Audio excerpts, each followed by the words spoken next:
Hey guys, this is your host Thomas Tyree here from On the Hot Podcast. Today, this could be the Combat Series episode number 104 for you guys today. And we're going to kick things off discussing what happened in the main event of UFC 316 last night between Merab and Sean O'Malley. So this will be my Merab and Sean O'Malley fight summary. So in the main event of UFC 316, you saw Merab defeat Sean O'Malley to successfully retain his bantamweight championship in the main event of UFC 316. Now, my thoughts on the fight. This was a picture-perfect, dominant performance that Merab displayed on Sean O'Malley from start to finish. And somehow, someway, Merab made this rematch look easier than the first fight that took place between himself and Sean O'Malley in the main event of UFC 306 that dated last year back to September. I mean, Merab was all over Sean O'Malley. He controlled the pace of the fight.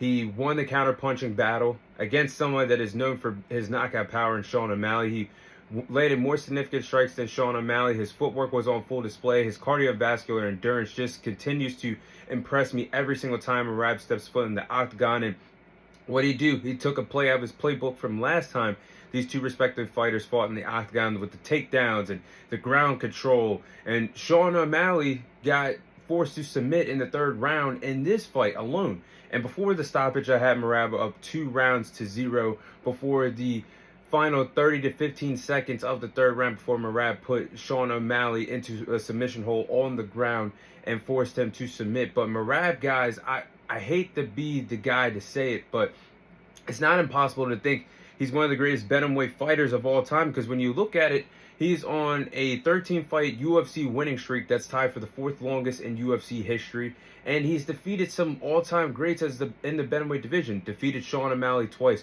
Umar, Jose Aldo, Henry Judo, Peter Yan. I mean, this man is on one of the greatest bantamweight runs in UFC history. And the thing about Merab is, I don't think he's hit his full peak in the octagon just yet. And it took him a while to climb up the rankings in the bantamweight division. We know, arguably, he could have had a bantamweight title shot earlier than his getting the first crack at the title in 2024, when his best friend, or one of his best friends, Aljamain Sterling, held the bantamweight championship for so long in that division. And now you just see Merab just taking off and getting better each and every single performance in the octagon. And last night, I grew more connected to him in the octagon every time you see Merab in the octagon, and how he carries himself and how he's humble of being here, being one of the biggest names that the UFC has to offer now. And he's a top 5 pound-for-pound fighter now. And his growth and maturity in the octagon is just, outside of the octagon, is fun to watch. But then when you watch him in full display, the man he doesn't have the knockout power, but he has the power that you have to respect him in the octagon with. The counter striking, I mean, the beautiful boxing that he can display in the octagon, the incredible footwork, the cardiovascular endurance. This man Merab is just getting better and better, and I don't think he's hit the full peak of what he could do in the octagon just yet. And that's scary for the entire bantamweight division moving forward, because not only did he make his biggest win that he had at UFC 306 last year look impressive, but even the rematch just shows you the growth that Merab has truly had in the octagon since claiming the bantamweight title. And he's already had 2 successful title defenses. And that's why I said, for some people that might not agree with what I say, that Merab could already be in the conversation for being one of the greatest bantamweight fighters of all time. He only has 2 successful title defenses. And there's more people like Dylan Shaw, Dominic Cruz, and Aljamain Sterling that have more successful title defenses with the bantamweight title. But what Merab is doing is phenomenal. And the names that I just mentioned that he's already defeated at this bantamweight division is the icing on the cake that this man is already on the trajectory of being one of the greatest bantamweight fighters of all time. And like I said, the elite conditioning, the outstanding grappling skills. He already has the most takedowns landed in UFC history, passing the George St. Pierre when he did that when he fought Umar in the octagon in February earlier this year. So, and he's becoming a better striker. Now he's putting together the finishing abilities. That's the only thing that was missing out of Merab's game, was being able to finish his opponents, whether that's knocking his opponents out or submitting them. Now he's putting all this together. And this man is a phenomenal fighter a top 5 pound for pound fighter, no matter how you have your UFC pound for pound rankings. Merab is the real deal, and he displayed that in his victory against Sean O'Malley in the main event of UFC 316. Now, moving forward, I think Merab, the next big fight, or the next big title defense for Merab at this bantamweight division would have to be a fight against either Corey Sandhagen next, which I think the UFC would, and Dana White would love to put that fight together, or a rematch against Umar.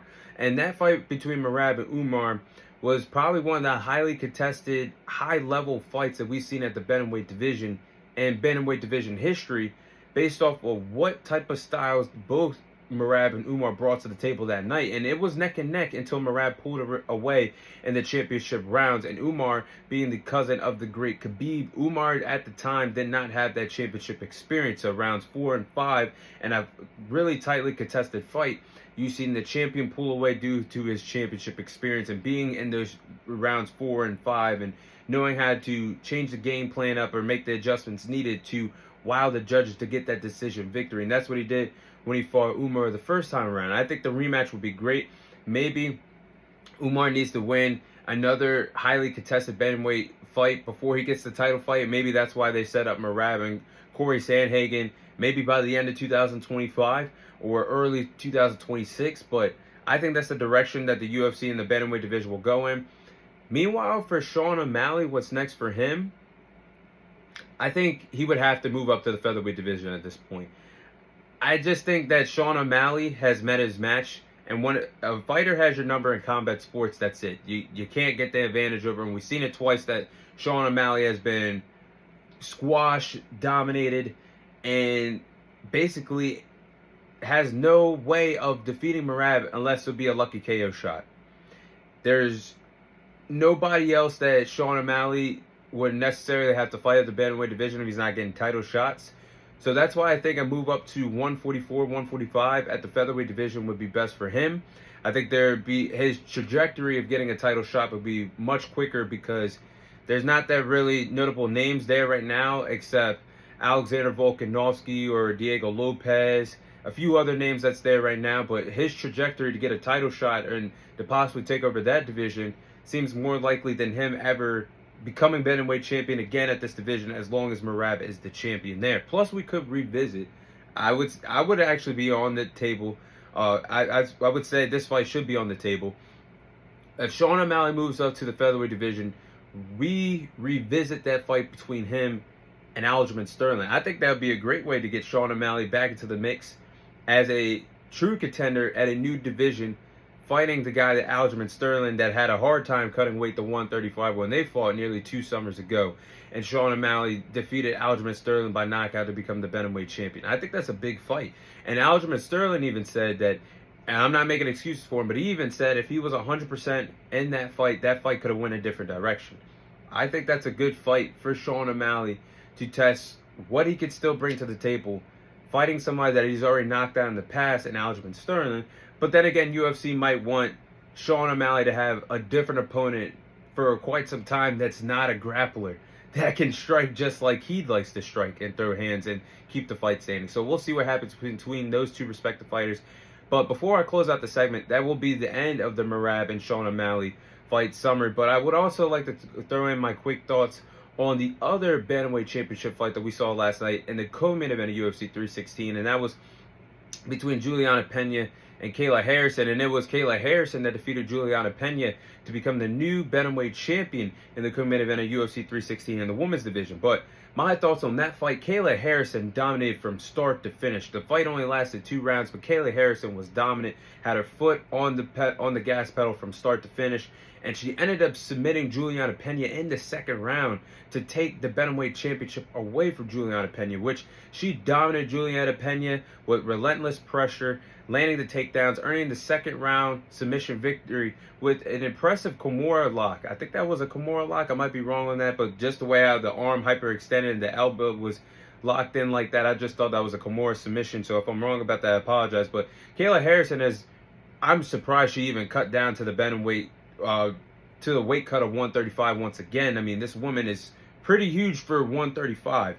And now the big money fight at this bantamweight division is between Kayla Harrison, the new bantamweight champion, and the all-time great Amanda Nunes that is coming out of retirement. She hasn't fought in 2 years, but the big money fight is there between Kayla Harrison and Amanda Nunes. So call me crazy, I think Kayla Harrison would be the favorite over Amanda Nunes right now based off of how dominant Kayla Harrison has been since joining the UFC roster last year. 3 fights in, already the UFC champion, an Olympic gold medalist, 2-time Olympic gold medalist in judo, former PFL champion.